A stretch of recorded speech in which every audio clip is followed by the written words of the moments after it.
Welcome to 37 news. చదువుతున్నది శ్యామ్ కుమార్. నిరంతరం వార్తల కోసం చూస్తూనే ఉండండి మీ 37 న్యూస్.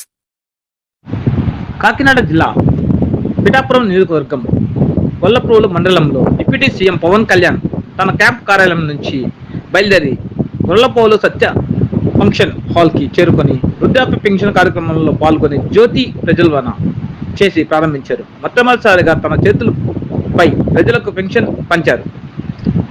పెన్షన్ తీసుకున్న చాలా మంది మాకు పెన్షన్ తీసుకోవడం మామూలే, కానీ పవన్ కళ్యాణ్ చేతులపై పెన్షన్ తీసుకోవడం చాలా గర్వకారణంగా ఉందని పెన్షన్ తీసుకున్న ప్రజలు అభిప్రాయపడ్డారు.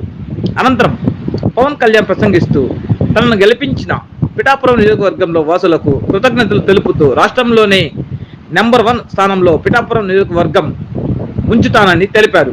అనంతరం డిప్యూటీ సీఎం పవన్ కళ్యాణ్ మాట్లాడుతూ నాశనమైన వ్యవస్థను బలోపేతం చేయడంపైనే రాష్ట్ర అభివృద్ధి, ప్రజా సంక్షేమం కోసం నేను బలమైన సంకల్పంతో ఉన్నాను. 100% గ్రామాలకు పూర్తి స్థాయి రక్షిత మంచినీటి పథకం అమలైన రాష్ట్రముగా ఆంధ్రప్రదేశ్ అభివృద్ధి బాటలో నడపాలని రాష్ట్ర డిప్యూటీ సీఎం కొణిదెల పవన్ కళ్యాణ్ అన్నారు.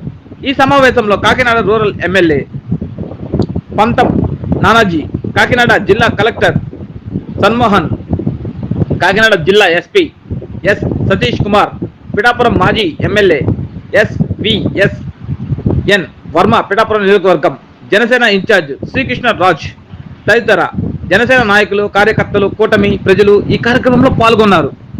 అప్పుడు 2 నెలలు వచ్చేది, అదే పెన్షన్ 1000 రూపాయలు చేశారు.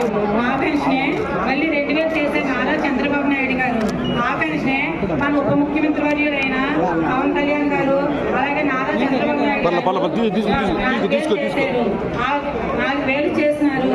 అయితే మనగా అది ఇచ్చిన ఏ ప్రభుత్వం, ఏ నాయకులు ఎప్పుడు ఏమీ చేయలేదు.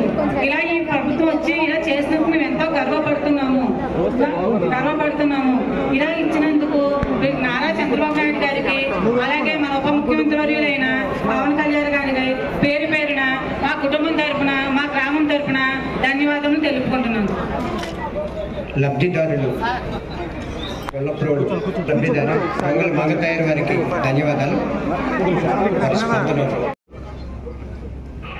ఎలక్షన్లు గెలిచిన తర్వాత నాకు లోపల నుంచి ఏమంటే నా ఊరేగింపు చేసుకుని నాకు ఇష్టం. పనిలోకి వెళ్ళాలనుకున్నాను. కృతజ్ఞత నేను ఎలా చెప్తున్నాను, ఈరోజు వచ్చి పెన్షన్ వచ్చి నేను కృతజ్ఞత చెప్పుకోను. ఎందుకంటే నేను ఒకటి పెట్టుకుంది ఏంటంటే, ఒక సభ పెట్టాలి అంటే చాలా శ్రమ అవసరం. ఒకసారి పోలీస్ శాఖ నలిగిపోతూ ఉంటారు. చాలా వనరులు, మానవ వనరుల దగ్గర అన్ని రకాల వనరులు చాలా అత్యవసరమైతే తప్ప అది ముందుకు తీసుకున్నప్పుడు అనుకుంటాను. సో ముందుగా నేను భారీ సభ పెట్టు, లేదంటే ఊరేగింపులు చేసుకొని ఇవన్నీ చేయడానికి ఇబ్బంది లేదు. కానీ చేస్తే చాలా పంచాయతీరాజ్ శాఖ, అటవీ పర్యావరణ శాఖ, దాంతోపాటు పొల్యూషన్ శాఖ, అలాగే సైన్స్ అండ్ టెక్నాలజీ, పంచాయతీరాజు దాదాపు 3 చాలా కీలక విభాగాలు.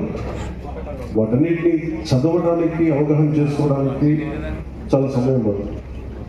పరిపాలన అంటే శాఖ పాలకు పరిపాలన వ్యవస్థలో అడ్మినిస్ట్రేటివ్ డిఫికల్టీస్ ఏముంటాయి, ఇవన్నీ అర్థం చేసుకోవడానికి నేను ఈ సమయం తీసుకున్నాను.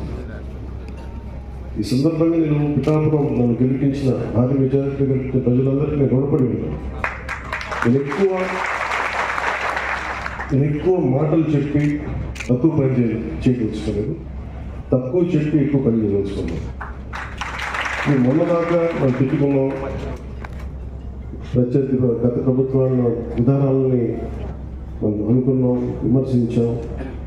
ఇప్పుడు ఛాలెంజ్ ఏంటంటే, మనం ఏ ప్రామిసెస్ అయితే చేశామో, ముఖ్యంగా ఇందాక మన దివ్యాంగులో మనకి సోదరి మాట వింటా ఉంటే, నేను ప్రతిసారి జనవాణి కార్యక్రమానికి వెళ్తున్నప్పుడు ఎన్నోసార్లు వాళ్ళు కూర్చొని అవగాహన చేస్తున్నాను.